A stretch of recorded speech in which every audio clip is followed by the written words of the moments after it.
गणितातला पहिला घटक तो म्हणजे रोमन संख्या चिन्हे हा घटक आज शिकणार आहे। तुम्हाला रोमन संख्या चिन्ह म्हणजे काय माहिती आहे का? माहिती आहे का? माहिती आहे। बरं काय मला सांगा बरं? 1 2 3 1 2 3 ला रोमन संख्या म्हणतात का? नाही। आपण जे 1 2 3 4 वगैरे लिहितो त्याला म्हणायचं देवनागरी। आपण जे तुम्ही आता सांगितलं की नाही 1 2 3 4 5 6 7 8 9 आणि 10 ह्याला म्हणायचं आपले मराठी अंक, जी आपल्या महाराष्ट्रामध्ये मराठी मायबोली असल्यामुळे आपण हे अंक वापरतो।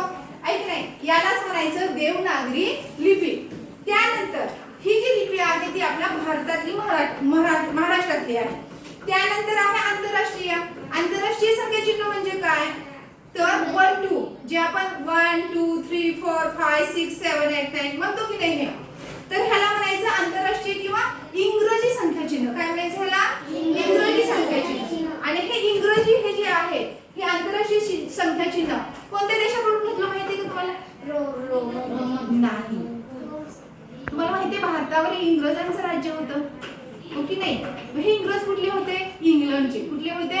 इंग्लंडचे। मग ही जी आंतरराष्ट्रीय म्हणजे इंग्रजीचे 1 2 आहे, हे आपण जी लिपी घेतलेली आहे ही जे संख्या चिन्ह आहे ते कुठले आहेत? इंग्लंड या देशाचे आहे। 1 2 3 4 5 6 7 8 9 10 असे आपण अनंत संख्या लिहितो।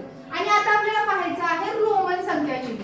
जसं आपण इंग्लंडकडून आंतरराष्ट्रीय संख्या चिन्ह घेतली तसंच रोम नावाचा एक देश आहे। कुठला? रोम। तर ह्या रोम देशाकडून आपण काय घेतलेली आहे? तर ही रोमन संख्या चिन्ह घेतलेली आहे। तुम्हाला हे घड्याळ दिसते, तुम्ही घड्याळामध्ये पाहिली, घड्याळीमध्ये बघा तुम्हाला हे असे अंक दिसतात की नाही? कोणी कोणी पाहिलेत मला सांगा बरं? तुम्ही पाहिलेत ना सगळ्यांनी? असे अंक असतात आहे की नाही? मग ह्याला म्हणायचं रोमन संख्या चिन्ह। मग ही कशी लिहिली जातात बघा बाळांनो। रोमन मध्ये एक, मराठीमध्ये एक असं, आंतरराष्ट्रीय मध्ये एक असं आणि रोमन मध्ये एक असा लिहिला जातो बघा बाळांनो। अशा पद्धतीने लिहिला जातो। मग 2 कसा लिहायचा? डबल ह्याला म्हणायचं 2।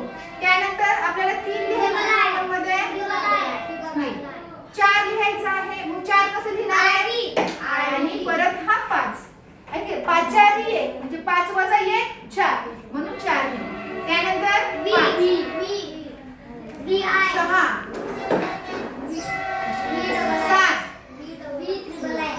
आता हे ट्रिपल लिहायचं आहे ना 8। आता 9 कसं लिहायचं? 6 वजा 1 9 म्हणजे x9 आणि हे 10। अशा पद्धतीने हे रोमन संख्या चिन्ह असतात। तर याला म्हणतात रोमन संख्या